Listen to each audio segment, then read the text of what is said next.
100 cash.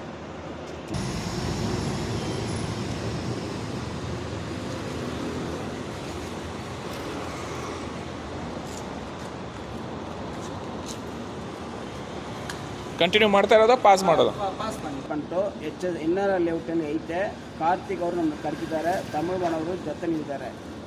ನಾವು question ಕೇಳೋಕ್ಕೆ ready ಇದ್ದೀವಿ, ನೀವು ಆನ್ಸರ್ ಮಾಡೋಕ್ಕೆ ರೆಡಿ ಇದ್ದೀರಾ? ಇದು ಬಂದು ಬೋರ್ವೆಲ್ ಮಾಡೋಣ ಅಂತ ಐಡಿಯಾ.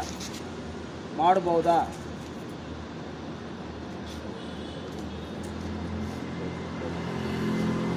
ನಾವು ಈ ಬೋರ್ವೆಲ್ನಲ್ಲಿ ರೀಬೋರ್ ಮಾಡಿ